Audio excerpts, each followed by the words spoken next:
De un 2 para 4 pasamos a un 2 para 1. Cuidado, esa granadita peligrosa. Jesus que se escapa rápido por la parte de América, que va a esperar los dos. Va a esperar a que la bomba suene, ser efectivado. Los puede sorprender. Arriesgado. No perdona Jesus, la inteligencia. Bomb goes down along with it. Jesus, the last hope. Can he save this round? Able to gone down one. Last one standing. He's on the bomb, already trying to hop it. It's surely enough. The protections are there, but the shots aren't. Put his pants down. And it's all on Jesus. Can he save this round yet again? Get shots on Zai, and he's gone. Fastest man alive. Let's see if he can get solo in the act. Does get the shots in. He gets the kill. Looking like it might be a clutch, but Jesus yet again.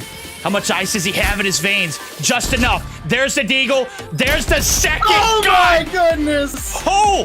Holy. What do we just see, Jesus? So you want to get better at SND. Here are a few professional tips to play search and destroy successfully so you can get consistent double digits and consistent W's. Let's get into it. Tip number 1 is playing with your teammates and playing for the trade. What does that mean? Essentially, playing close by to your teammates and playing for the trade means, as simple as it sounds, you are both in the vicinity, whether it's 1 or 2 of you or 3 or 4 of you, or even 5 of you, depending on how you're set up, are going to be playing close enough where if an enemy does kill one of you, another one of the persons that are on your team can kill the person that killed you. That is called a trade. Number 2 is to always look at your minimap and look at what lane is open, if there's any lane open. And if there is a lane open, either go and pick it up to cover it, or just be aware of it so that in case an enemy does push through that open lane, you don't get caught off guard and you don't get flanked.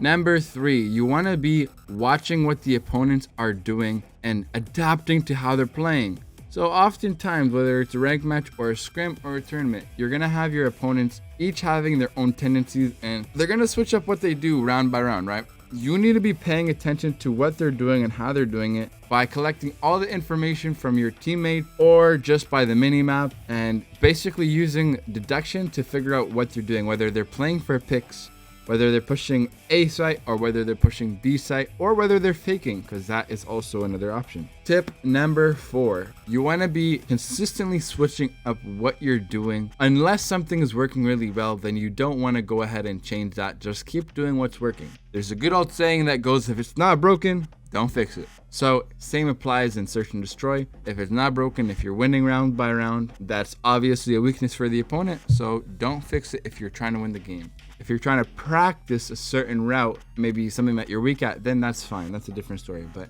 in tournaments or important matches that you want to win, stick to what works. And what works will differ depending on who you're playing.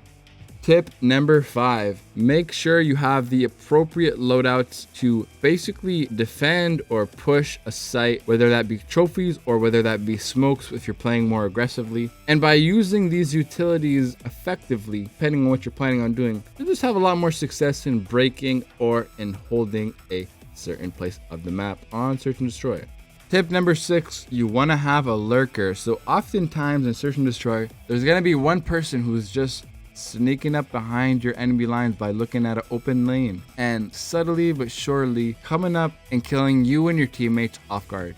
This is what we call a lurker. And this is important because the teammates that are on the other side of the map will distract the enemies, which gives the lurker an opening to then push up and kill the enemies behind their back. Now, if it's a really smart team, they're going to be watching their backs so they're prepared for the lurker. But if you're also a really good lurker, you'll know how to time things correctly. And even if you are spotted, you'll know how to play your life or get the kill and dip. Or potentially get more than one kill at that point, just getting a 2-piece or 3-piece.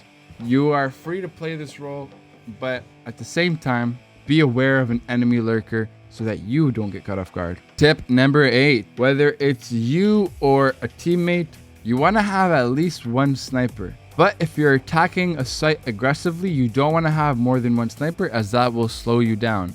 Typically, if you're doing a hard push to A or B or middle of the map, you just want to have one or maybe even 0 snipers so you can have more aggression and get more map control. If you have 2 snipers, again, it'll just be too slow. You won't have that proper aggression and trading power as you normally would if you had 4 guns or 5 guns, depending on the play you want to make.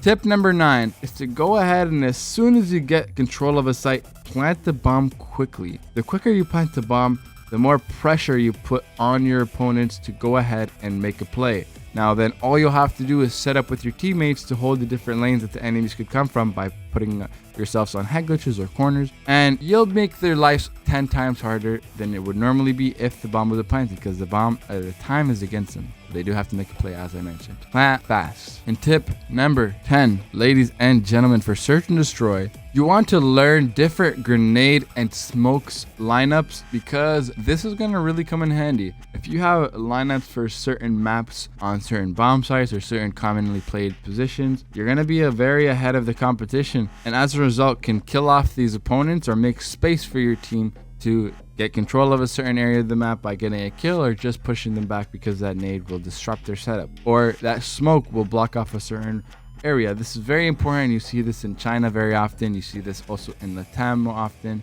but very important. You got to do this. It'll help you big time. And catch you next video. Subscribe for more. Peace.